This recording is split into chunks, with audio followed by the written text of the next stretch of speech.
اللہ تعالیٰ نے سجدہ کرنے کا حکم تو فرشتوں کو دیا تھا اور ابلیس تو جنات میں سے تھا، جیسے قرآن پاک میں دوسری جگہ آتا ہے وَكَانَ مِنَ الْجِنِّ۔ تو اس کے متعلق کیوں فرمایا کہ اس نے انکار کر دیا اور تکبر کیا؟ جب اس کو حکم تھا ہی نہیں تو اس نے انکار کس طرح کیا؟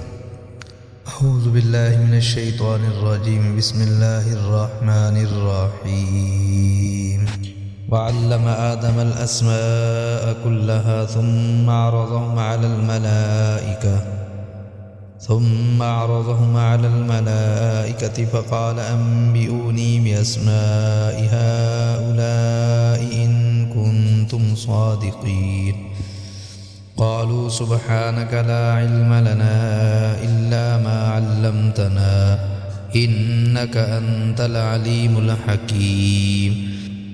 قال يا آدم أنبئهم بأسمائهم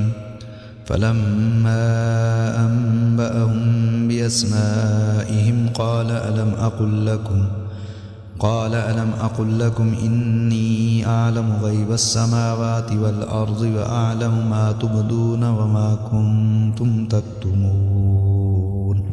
وإذ قلنا للملائكة اسجدوا لآدم فسجدوا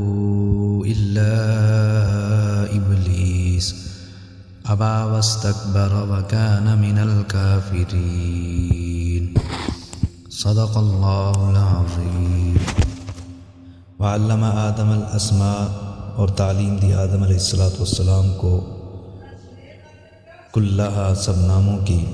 ثم عرضهم على الملائکہ، پھر ان کو پیش کیا فرشتوں پر، فقال انبئونی باسماء هؤلاء، پھر فرمایا اللہ تعالیٰ نے مجھے خبر دو ان چیزوں کے ناموں کی، ان کنتم صادقین، اگر تم سچے ہو۔ قالوا سبحانک، کہا فرشتوں نے تیری ذات پاک ہے،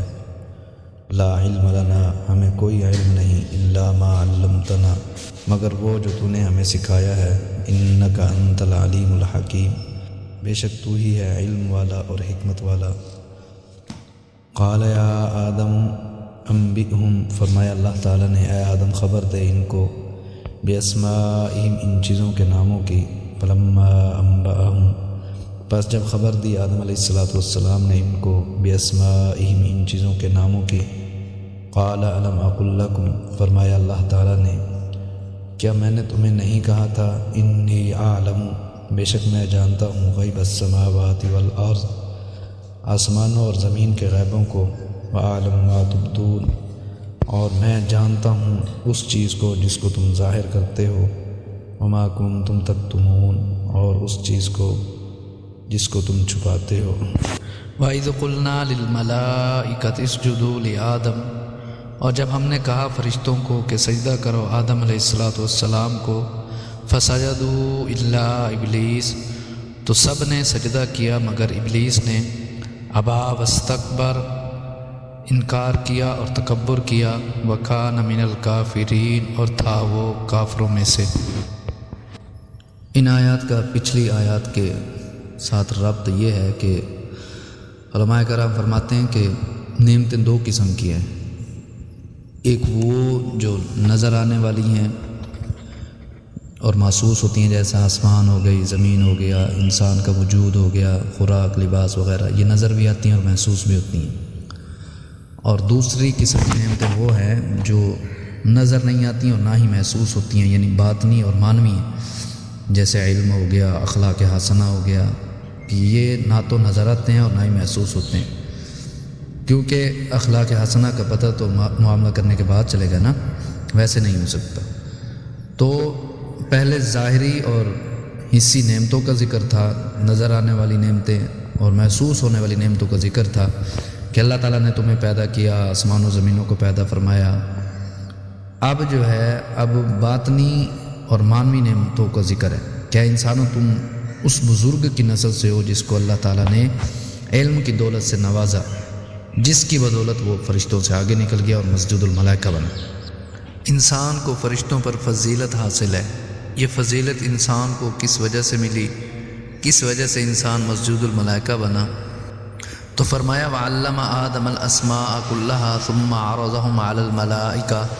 فقال انبئونی باسماء هؤلاء ان کنتم صادقین،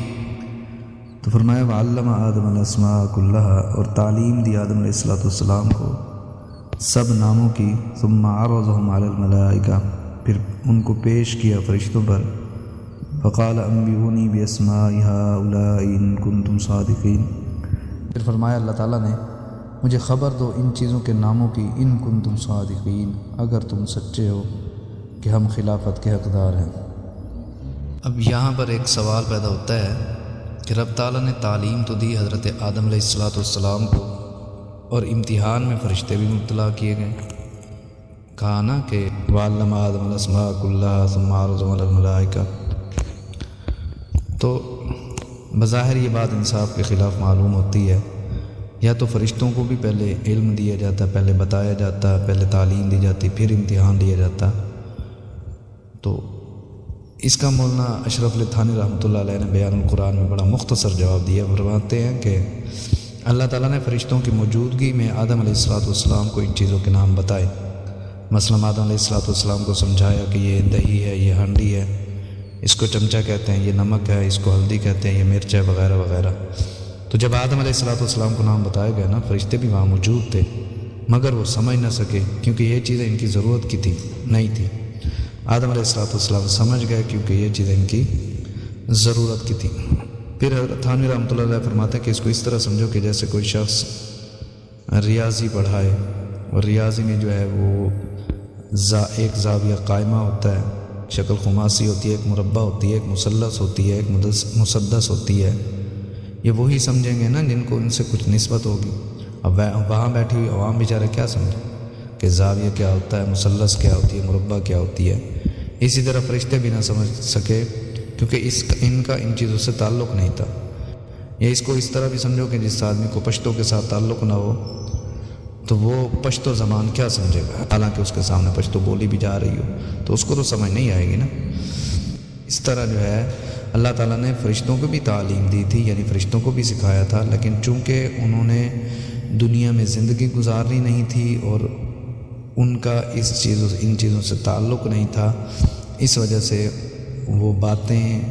وہ چیزیں وہ یاد نہ رکھ سکے۔ اور حضرت آدم علیہ السلام نے چونکہ دنیا میں زندگی گزارنی تھی اور حضرت آدم علیہ السلام کا تعلق واسطہ انہی چیزوں سے پڑھنا تھا، اس وجہ سے حضرت آدم علیہ السلام سمجھ گئے اور وہ نہ سمجھ سکے۔ دوبارہ آگے اللہ تبارک و تعالیٰ فرماتے ہیں وَإِذْ قُلْنَا لِلْمَلَائِكَةِ اسْجُدُوا لِآدَمَ، اور جب ہم نے کہا فرشتوں کو اسجدوا لآدم، سجدہ کرو تم آدم علیہ السلام کو، فسجدوا، بس انہوں نے سجدہ کیا، الا ابلیس، مگر ابلیس نے، ابا واستکبر، اس نے انکار کر دیا اور تکبر کیا، وکان من الکافرین، اور تھا وہ کافروں میں سے۔ یہاں یہ سوال پیدا ہوتا ہے کہ اللہ تعالیٰ نے سجدہ کرنے کا حکم تو فرشتوں کو دیا تھا اور ابلیس تو جنات میں سے تھا، جیسے قرآن پاک میں دوسری جگہ آتا ہے وکان من الجن، تو اس کے متعلق کیوں فرمایا کہ اس نے انکار کر دیا اور تکبر کیا، جب اس کو حکم تھا ہی نہیں تو اس نے انکار کس طرح کیا؟ تو یہاں یہ بات ذہن میں رکھنا کہ قرآن پاک میں ایک جگہ اجمال ہوتا ہے اور دوسری جگہ اس کی تفصیل ہوتی ہے۔ یہاں تو صرف فرشتوں کو سجدے کا حکم ہے نا، اور سورہ اعراف کے دوسرے رکوع میں آتا ہے کہ یا ابلیس ما منعک اللہ تسجد اذ امرتک، اے ابلیس تجھے کس نے منع کیا سجدہ کرنے سے جب میں نے تجھے حکم دیا؟ تو اس سے معلوم ہو گیا کہ ابلیس کو بھی سجدہ کرنے کا حکم تھا مگر اس نے انکار کر دیا، اور فرشتوں نے اللہ تعالیٰ کے حکم پر عمل کیا۔ اور فسجد الملائکۃ کلہم اجمعون، بس تمام فرشتوں نے اکٹھے سجدہ کیا، جس طرح جماعت میں امام کے پیچھے سارے مقتدی اکٹھے رکوع سجود کرتے ہیں نا، کیونکہ اجمعون کا لفظ ہے جو کہ یہ بتا رہا ہے کہ سب نے اکٹھا سجدہ کیا، اور کیا بھی تمام فرشتوں نے، ایسا نہیں ہے کہ کچھ نے کیا اور کچھ نے نہ کیا، کیونکہ کلہم کا لفظ بتا رہا ہے کہ کوئی فرشتے اس حکم سے خارج نہیں ہے، تو تمام فرشتوں نے سجدہ کیا اور ابلیس نے نہ کیا۔ اور جب اللہ تعالیٰ نے کہا تو انہیں سجدہ کیوں نہیں کیا، تو کہنے لگا انا خیر منہ خلقتنی من نار وخلقتہ من طین، میں اس سے بہتر ہوں، مجھے تو نے آگ سے پیدا کیا، آگ میں شعلہ ہے، بلندی ہے، اور اس کو تو نے مٹی سے پیدا کیا جو پاؤں کے نیچے کچلی جاتی ہے، اس کو میں کیوں سجدہ کروں؟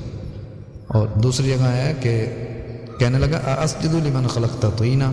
کہ میں اس کو سجدہ کروں جس کو تو نے مٹی سے پیدا کیا۔ اب اس سے یہ بھی معلوم ہو گیا کہ سب سے پہلے بشر کو حقیر سمجھنے والا ابلیس تھا، اور اسی طرح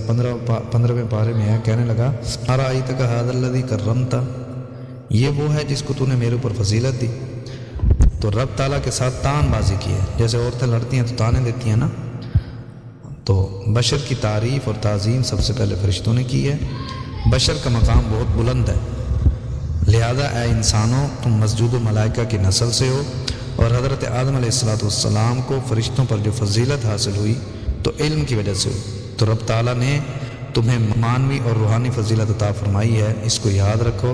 اور اعمال صالحہ کرو۔ اللہ تعالیٰ سے دعا ہے کہ اللہ تعالیٰ جو کچھ کہا سنا عمل کرنے کی توفیق عطا فرمائے۔